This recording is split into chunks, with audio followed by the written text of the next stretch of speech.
Hi everyone, it's Roger from XL Kites, home of the Average Joe Review. We're here in sunny Rodanthe, North Carolina in the Outer Banks, enjoying the Ocean Rodeo crew event.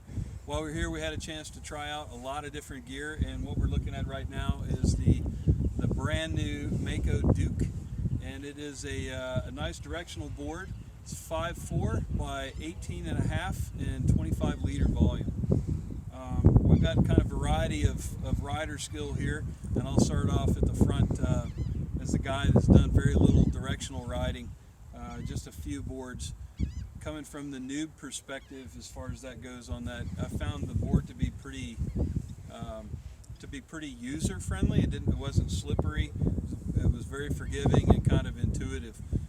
Wasn't doing a lot of anything crazy on it, but for me it was far easier than anything else I've been up on before. So really like the grip all over the board, kind of lets you wander around a little bit and still feel like you've got some room to play and still feel confident.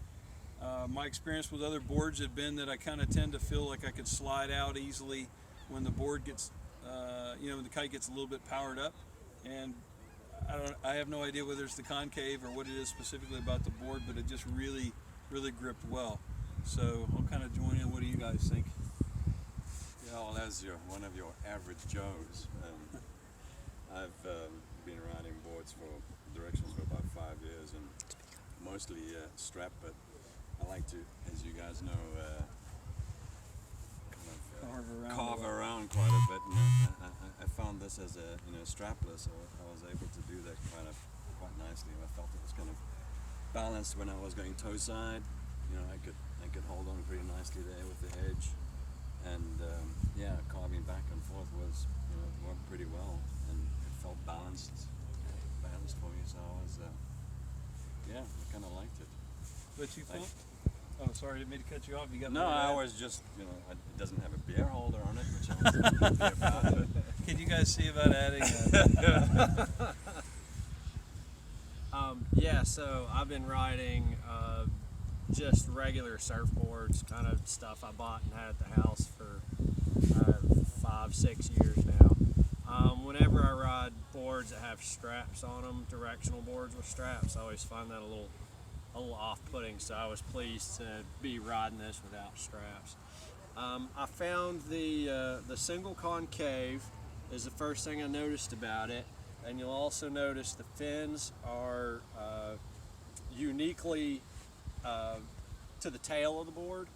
The center fin is also not quite where you'd probably expect it to be, and I just found it an exceptional board.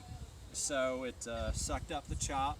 In light wind, it really drove up wind the way you'd expect a directional to.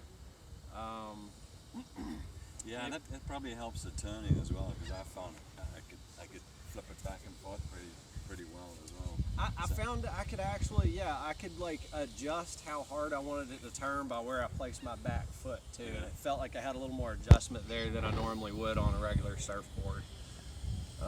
And then this, so the conditions we ride in, and we ride in the Gulf of Mexico, and our conditions are usually kind of high. If we have 5-foot surf, we have a 6-second interval. So it's like one wave stacked right on top of another. And I'm always looking for a board and a kite that will turn really fast, and I can I can carve the board and get out of trouble or get into a wave and really start enjoying it.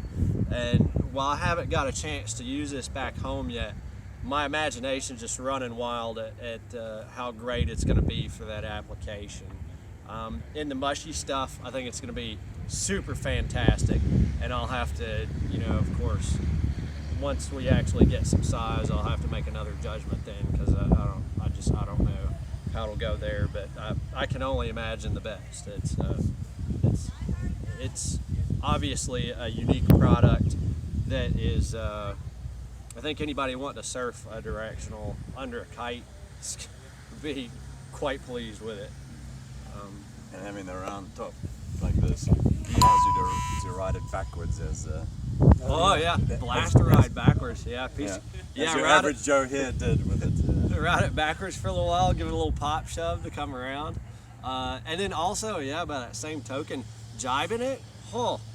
It was so easy to jibe. Talking about user friendliness, I haven't, I can't remember riding a board that was easier to jibe than this one. And we were recently riding some other top brand directional boards, and I found this one much easier to jibe. So, How about you?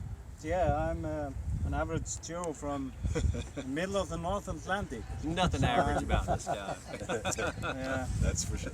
I'm with the Icelandic crew here in demo days at Ocean Rodeo, and I actually bought one of those unseen before trying it. I've been riding for 2 years on surfboards, well, lots of years before that, on twin tips.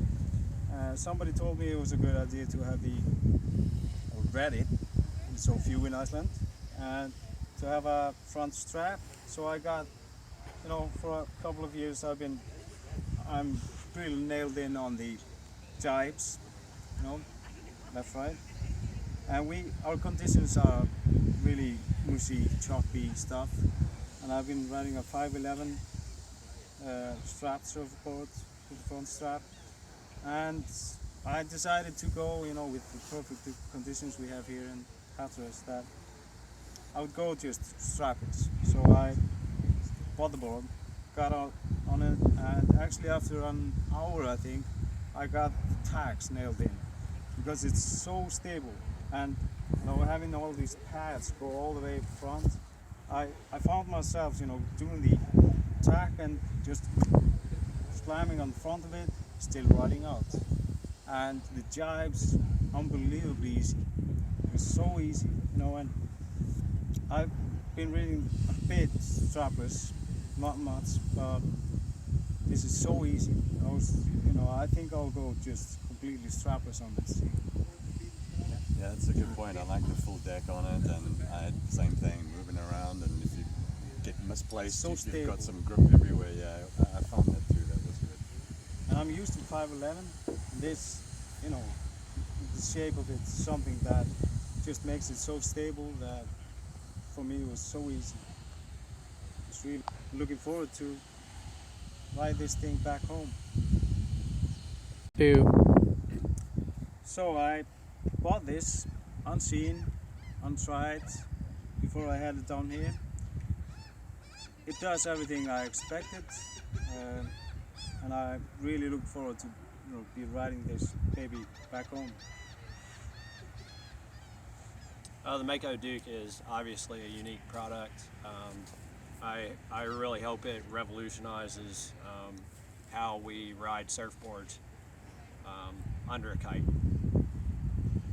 Yeah, I ride mostly strapped, and I found with the Mako it was really well balanced and stable, and so it got me out riding strapless, and I enjoyed it. Nice all-round board, lots of good turning, and stable, and nice all-round board. Liked it. And I'd say for all of you guys out there that were kind of like I was, wondering, haven't ridden much on strapless or surfboards in general, and maybe have been discouraged by some that you have tried, I would encourage you to give it a shot, because it was certainly a piece of cake for me, and I'm sure there's lots of guys out there that really like this. So give it a shot, and I think that you'll be pleased. And I'll second that with. I like another beer. Yeah. I'll second that in that when I was riding it and kind of using it, I almost felt like I could lay back and use it like it was a twin tip, or get on top of it, flatten it out, use the fins almost in a race board type way, or just ride it like a regular surfboard, carve it, just not worry about any of the chop. We were even ollieing it a little bit off of the little pieces of chop, and it was, it just sticks right to your feet. It's good stuff. All right, stay tuned for more from the Average Joe Review.